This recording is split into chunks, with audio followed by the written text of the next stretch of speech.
Beim konventionellen Haus wird er bei 13.580 € landen und beim vernetzten Haus bei 11.820 €. Münchner Raum, wobei die Preise bundesweit gleich sind.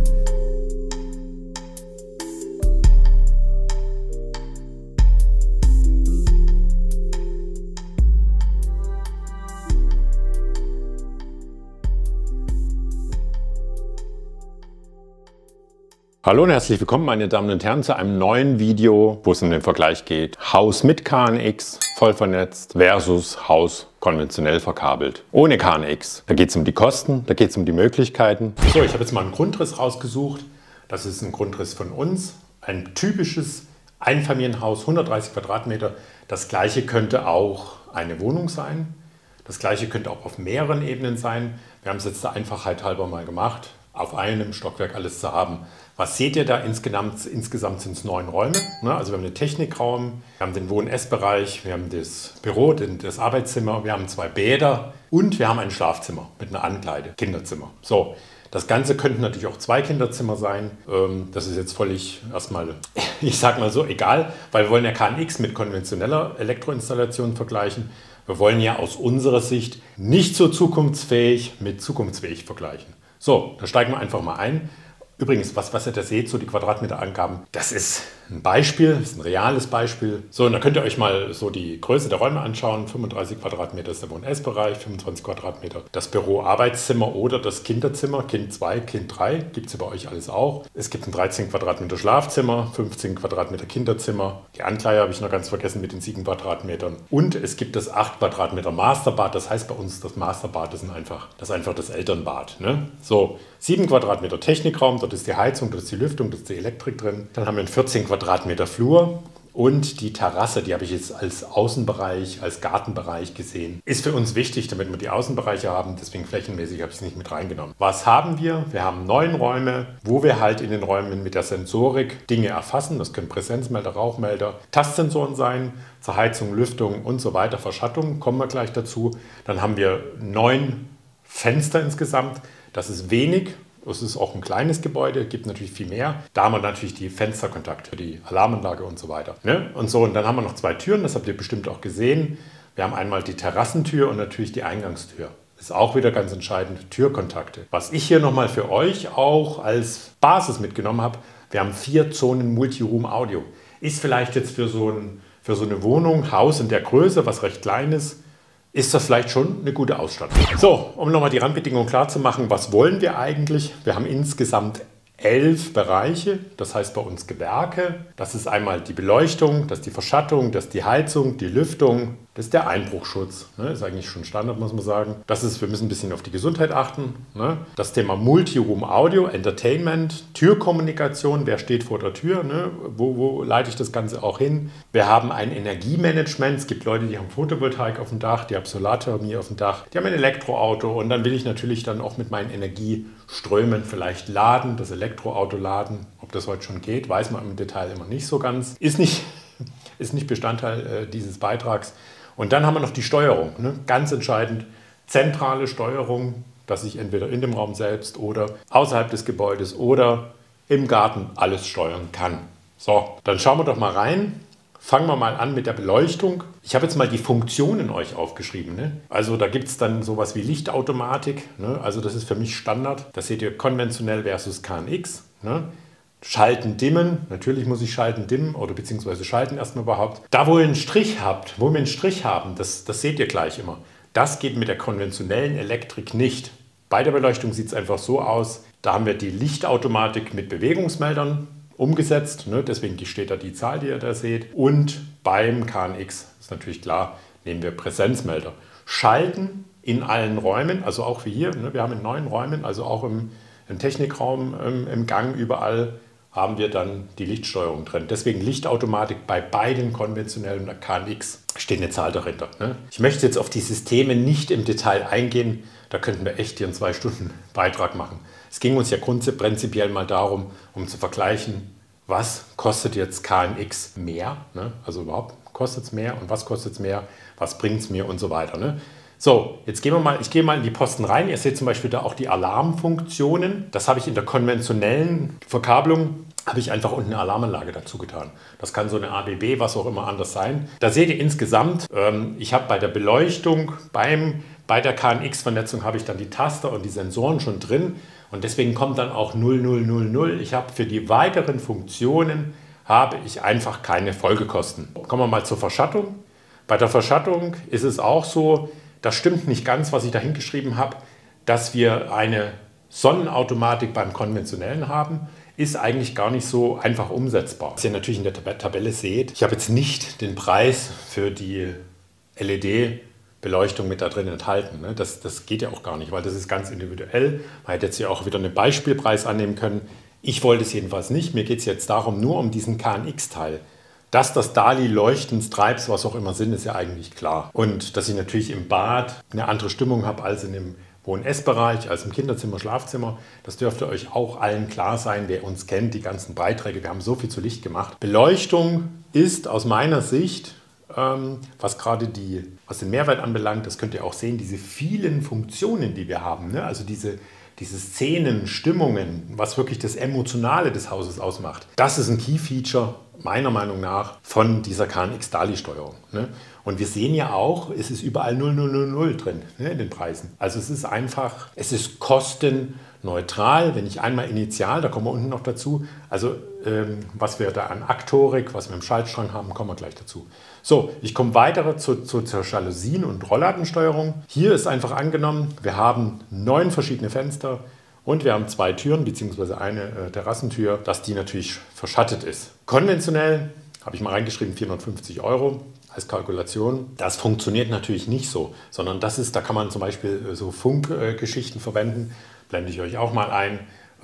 Um jetzt im konventionellen Bereich zu bleiben, gibt es, also wenn ich jetzt mal eine Firma nennen kann, gibt es von der Firma Velux, gibt es also Funkgeschichten, kann man gar nicht vergleichen von der Hochwertigkeit, von der Qualität her, wenn man das aus dem KNX-Bereich nimmt, ne, wie so ein Taster aussieht. Wollte ich jetzt auch nicht einblenden. So, und da gehen wir mal durch. Das können wir im konventionellen Bereich, können wir das alles nicht tun. Wir haben keinen Wetterschutz, wir haben keine Sonnenstandsnachführung. Gibt es auch Systeme, aber nicht hier für unser 130 Quadratmeter Einfamilienhaus. Türöffnungsautomatik, was ist damit gemeint? Ich mache jetzt eine Terrassentür auf und die Jalousie fährt automatisch hoch runter. Fassadensteuerung, das heißt also, ich habe Ost, West, Süd, verschiedene Fassaden verschattet in Abhängigkeit, wo die Sonne ist, dass ich dann die Jalousien steuere. Kann ich natürlich hier, jetzt gehen wir mal auf die rechte Seite rüber, kann ich natürlich in der KNX-Welt super steuern. Ne? Also da haben wir unsere Wetterstation, da haben wir unsere gesamte Elektronik, funktioniert einwandfrei. Heizung, wie ihr seht, ist da im KNX-Bereich gar nichts, weil wir haben hier oben, die ganzen Kosten haben wir schon in den Tastern drin. Wir haben es unten im Schaltschrank folgt gleich, haben wir das auch mit enthalten. Wenn man es konventionell macht, ne, da muss man ja so Raumtemperaturregler, also davon gehe ich jetzt mal aus, Einzelraumregelung, würde man wahrscheinlich in einem Geschosswohnungsbau oder so bei Eigentumswohnungen beim Bauträger gar nicht machen. Ne? Das muss man Kosten sparen. So, 1200 € habe ich mal reingeschrieben. Das ist einfach hier, dass wir 9 solche, jetzt hätte ich fast gesagt, analoge Raumtemperaturregler haben. Einzelraumregelung kann man machen, damit ist auch da nochmal die 0 begründet. So, und dann kommen wir schon zur Lüftungsanlage, weil in unserem Haus gibt es auch eine zentrale Lüftungsanlage, also nicht die dezentrale mit diesen Bohrungen in der Wand, sondern eine zentrale Lüftungsanlage. Was seht ihr? Es ist wieder 0. Warum ist das 0? Weil das auch wieder durch unsere Sensoren, die wir oben schon haben, durch die Taster und durch die Elektronik, die wir im Schaltstrang drin haben, ist das im Prinzip schon enthalten. Wenn wir das konventionell machen wollen, da gibt es dann natürlich auch so eine Lüftungssteuerung. Wie gesagt, ich möchte jetzt nicht ins Detail eingehen. Ihr seht die Preise, wir haben dann 450 € für die Automatik im Bad, das heißt also, wenn die Luftfeuchtigkeit ansteigt, kann man natürlich über Zeitschaltuhr auch regeln, 150 € nochmal dazu, dann kriege ich das im konventionellen auch geregelt. So, das seht ihr jetzt auch schon als nächsten Posten, den Einbruchschutz. Das ist die Standalone-Alarmanlage beim konventionellen zum Nachrüsten, 2.500 €. Das kann beispielsweise so eine ABB-Alarmzentrale sein, muss es nicht sein, mit entsprechenden Kontakten, die es dazu gibt. Brauchen wir beim KNX nicht, weil wir haben ja die Fenster- und Türkontakte, sind ja auch mit dabei. So, nächste Stufe, Rauchmelder sind Pflicht. 5 Stück haben wir verbaut, 600 €. Kostet das im vernetzten KNX-Haus 480 €. Naja, die gibt es ja auch von verschiedenen Herstellern. Was Gescheites im konventionellen Haus. So, großes Thema auch, neben Licht für mich, ist das Thema Musik im Haus. Ne? So, Multiroom-Audio, Musik in verschiedenen Räumen. Da habe ich ja mal euch aufgeschrieben, das könnt ihr auch sehen, Ereignisse über Lautsprecher, dass ich die ausgeben kann.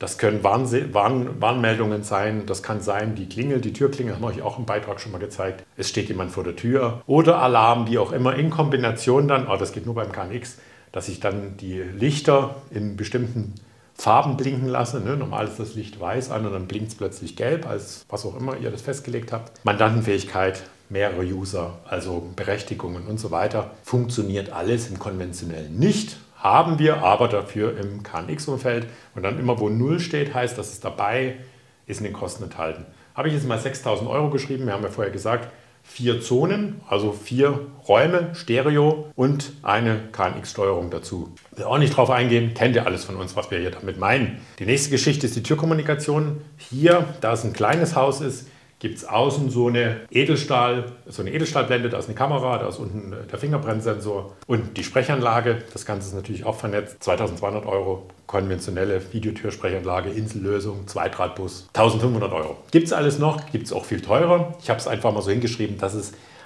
ihr mal als Beispiel das als Rechnung habt. Natürlich kommt hier 500 Euro noch der Fingerprint-Sensor dazu, auch proprietäres System bei der konventionellen Anlage. So, was haben wir noch? Das Thema Energiemanagement. Viele von euch interessiert das. Was verbrauche ich denn an Strom? Wo sind meine Stromfresser? Was hat mein Elektroauto draußen jetzt schon? Wie weit ist das mit der Ladung? Das will ich natürlich vielleicht auch auf dem Bussystem haben, auf dem Touchscreen haben, auf dem Smartphone haben. So, das Ganze hier nochmal habe ich natürlich in meiner Vernetzung sowieso mit enthalten. Brauche ich natürlich bei der konventionellen Anlage. Gibt es ganz spezielle für die Hutschiene, die den Gesamtstrom messen. Könnt ihr nämlich gar nicht den einzelnen Strom messen von einzelnen Stromkreisen, weil die haben wir nicht. Ne? Also nicht so, wie wir sie bei dem Bussystem haben. So, und dann sind wir schon bei dem letzten, 9., nee, das ist das 11., das 10. Gewerk der Steuerung. Wer uns ein bisschen schon eine Weile begleitet, weiß einfach, es gibt verschiedene Möglichkeiten der Steuerung. Da gibt es also von Basalte, von Gira, es gibt verschiedene Server. Bei uns ist das alles schon mit integriert. Ne? In diesem Multiroom da oben haben wir ja alles schon die Steuerung integriert. Deswegen ist da auch wieder eine 0. Also wir können das ganze Thema Fernsteuerung können wir abhaken. Ich will irgendwie von der Skihütte, von irgendwo aus der Ferne will ich was nachschauen, will ich den Energieverbrauch sehen, ich will was steuern. Das kann ich alles. Beim konventionellen gibt es die Möglichkeit, so in dieser allumfassenden Geschichte sowieso nicht. Deswegen habe ich da auch einen Strich hingeschrieben. Man kann mit ganz viel Aufwand, das weiß ich jetzt schon, dass einige von euch sagen, ja, aber im Konventionellen können wir das doch auch machen, wenn wir das und das nachrüsten. Klar, wird die Liste noch länger, werden die Preise, wird die Summe noch höher. So, und insgesamt Bewässerung des Gartens von euch auch immer sehr oft gewünscht. Ich habe jetzt den Pool und die Sauna und die Spezialgarage mal rausgelassen, weil wir haben ein kleineres Haus. Und da seht ihr einfach 450 Euro für die automatische Bewässerung. Das ist der Bewässerungscomputer, ohne jetzt diese Leitungen dazu. Den Computer brauchen wir auch in diesem Falle nicht, weil wir beim KNX-vernetzten Haus die Steuerung mit dabei haben. Ihr seht, wo wir jetzt landen, dass sogar in den Räumen beim konventionellen Haus wir da bei 13.580 Euro landen und beim vernetzten Haus bei 11.820 Euro. Ich habe nochmal dazu geschrieben, die Konzeption und Elektroplanung also so auf diesem Level, das konventionelle Haus das wird euch niemand als Elektriker umsonst machen. Ne? Da habe ich mal 2.500 Euro geschrieben. Bei dem vernetzten Haus, wie gesagt, alles recht low-levelig, also 5.000 Euro. So, aus meiner Erfahrung, ich sage immer wieder meine Erfahrung, Süddeutschland, Münchner Raum, wobei die Preise bundesweit gleich sind, ähnlich sind, 20.500 Euro immer brutto. Elektroinstallation für dieses konventionelle Haus mit 130 Quadratmeter. Das ist ein Preis, ich glaube ein marktgerechter Preis. Da sind dann die Dosen, die Leitungen, da ist Arbeitsleistung dabei, da habt ihr das alles komplett. Und daneben haben wir nochmal die Elektroinstallation mit KNX, wie wir es hier da gezeigt haben, 26.500 Euro. Sind wir einfach mal bei 6.000 Euro Preisunterschied. So, und dann gibt es natürlich noch den Schaltschrank. Und den Schaltschrank, bundesweit gibt es ja auch ein paar Spezialisten, die können Schaltschränke bauen. Es gibt Leute, die bauen selber, die Elektriker, einige von euch. Ihr schreibt es ja immer wieder, ich kann einen Schaltschrank bauen. Alles gut. Und dann habe ich mal mit 5.500 Euro angesetzt. Da sind die Sicherungsautomaten, die FIs, das ist alles mit dabei. Blitzschutz ist auch dabei. Dieser rote. Und bei dem vernetzten Haus, wie wir es jetzt haben, wieder die 130 Quadratmeter, sind wir ungefähr bei 7.500 €.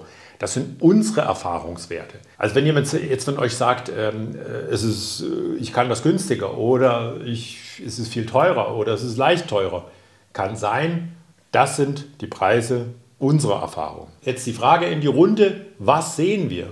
Wir sehen 35 Funktionen, 13 davon haben wir konventionell auch umsetzbar gemacht in Form von Insellösungen. Das war ja von euch auch so gewünscht, ne? Wenn man die Insellösung jetzt weglässt und sagt, das ist einfach ein ganz normales Haus, da ist vielleicht noch hier mit Gurten die Jalousie und dann habe ich die Beleuchtung, dass ich eine Diagonale habe im Raum. In der Mitte kommt dann eine einzige LED, ne? Mit einer einzigen wird es nicht funktionieren, kann man auch machen, bin ich natürlich viel weiter unten mit dem Preis.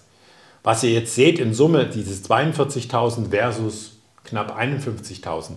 Was haben wir für einen Unterschied? Das sind so knapp 20%.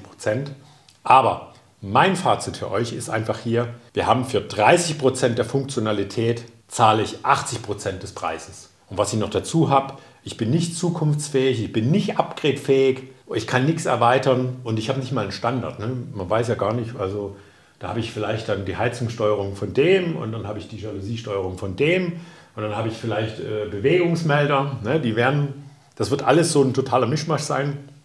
Ich will nicht sagen konzeptlos, aber es ist einfach nicht zukunftsfähig. Meine Meinung ist, wir haben mit diesem KNX-Haus ein emotionales Haus geschaffen. Wir haben diese Stimmungen, wir haben die Szenen, wir haben das alles miteinander vernetzt. Das ist viel komfortabler auf der einen Seite. Auf der anderen Seite, ich kann das von verschiedensten Geräten, kann ich Daten abrufen, ich kann Einstellungen machen, ich kann Logiken hinterlegen, ihr kennt das alles, ne, was wir damit machen können. Und ich habe einen viel höheren Funktionsumfang, der mit meinen Wünschen und auch mit meinem, sage ich mal, Leben da drin weiter wächst. Und wenn ich das Haus verkaufe, kann ich immer sagen, hier, schau, das ist einfach ein zukunftsfähiges ein Haus, was up-to-date ist, ne, 2020, 2021. Und auf der anderen Seite habe ich vielleicht 8.000, 9.000 € gespart, habe dann da mit aller Macht irgendwelche Insellösungen zusammengebracht und funktioniert auch. Ne? Und da ist die Frage, Wiederverkauf, was verkauft sich besser? Heute, morgen, übermorgen? Wie gesagt, die Frage müsst ihr euch selber beantworten. Wenn ich heute einen teuren Grund habe, dann will ich mir natürlich auch entsprechend was bauen, was dann zueinander passt. Ich würde sagen, die ganz große Frage ist noch, wie skaliert ein KNX-System? Ein KNX-DALI-IP-System, muss man sagen, es sind mehrere Systeme. Und meine Feststellung ist, mit der Größe eines Objektes, mit der Ausstattung, wird es immer günstiger. Also pro Wunsch kann man da sagen. Oder pro Funktion. Alles, was ihr jetzt hier gesehen habt mit Dim-to-Warm und Human-Centric Lighting, DALI DT8, wer sich da auskennt, ne? Ich kann ja da extrem viel tun. Das kann ich im konventionellen null. Da kann ich gar nichts machen. Ich kann die Jalousien in bestimmten Abhängigkeiten hoch und runter fahren. Ne? Also ihr werdet euch ja schon extrem schwer tun, das habe ich jetzt nicht mehr dabei, Anwesenheitssimulation, Feriensituationen. Ne? Ich denke mir, das ist ganz wesentlich, dass das KNX-System ein Haus mit der Größe umso mehr skaliert. Und das ist auch meine Erfahrung mit euch. Wenn wir jetzt ein Gebäude haben, was 300 Quadratmeter, 400, 500, 600, also bis zu 800 Quadratmeter gibt es ja Gebäude, ne? Die haben dann verschiedene Ebenen und die haben auch im Außenbereich ein bisschen mehr noch. Das sieht einfach so aus, dass es wieder total vom Preis-Leistungs-Verhältnis her sehr, sehr gut ist. Ne? Und das hinterfragt auch keiner, ne? Weil diese Funktionen, die wir hier haben, die könnte man so überhaupt nicht umsetzen oder die Wünsche. Ja, eigentlich sind es ja die Wünsche. Jetzt habe ich euch unterschlagen, noch die Programmierung und die Inbetriebnahme. Ich bin jetzt mal davon ausgegangen, deswegen habe ich nichts reingeschrieben, weil das ja sich dieser Beitrag mehr so an die Leute, die ja ihr Leben selbst in die Hand nehmen, ihr Bauleben, ihr Familienleben. Und deswegen habe ich das rausgelassen. Normalerweise würde da bei uns auch nochmal eine Zahl stehen. Und was die Stunde Elektroinstallation kostet, diese 60 € netto, die wir in Deutschland haben, ne, sowas ungefähr, ein guter Elektriker. Das ist alles hier in diesen Zahlen enthalten. Und dann, wer sich noch weiter interessiert, was Baukosten sind, habe ich auch einen großen Beitrag gemacht. Und da gibt es auch von uns einen Blogbeitrag, der immer wieder aktualisiert wird. Baukosten pro Quadratmeter. Ne? Müsst ihr mal reinschauen. Da kann man eigentlich heute schon sein Haus völlig konfigurieren. So, jetzt bin ich gespannt auf eure Kommentare zu diesem Vergleich. Konventionelles Haus versus KNX-vernetztes Haus. Schreibt mir mal eure Erfahrungen. Schreibt mir auch mal, wie ihr das rechnet, ne? Weil wir haben ja echt lange überlegt und ich war ja, wer mich so kennt, ich habe ja nicht so gezogen, ne, mit diesem Thema. Das ist nicht so mein Ding, weil konventionell ich ehrlich gesagt überhaupt nicht kenne mehr, also schon seit vielen, vielen Jahren und das Thema ist bei uns auch nicht auf dem Tisch. Ne? Ich freue mich auf die Kommentare, ich freue mich auf ein Abo, falls ihr uns noch nicht abonniert habt und ich freue mich auf einen Daumen. Bis zum nächsten Mal. Die Glocke nicht vergessen zu drücken, dann erfahrt ihr, wenn der nächste Beitrag kommt. Der nächste Beitrag sind wir wieder am Starnberger See. Bis zum nächsten Mal. Tschüss!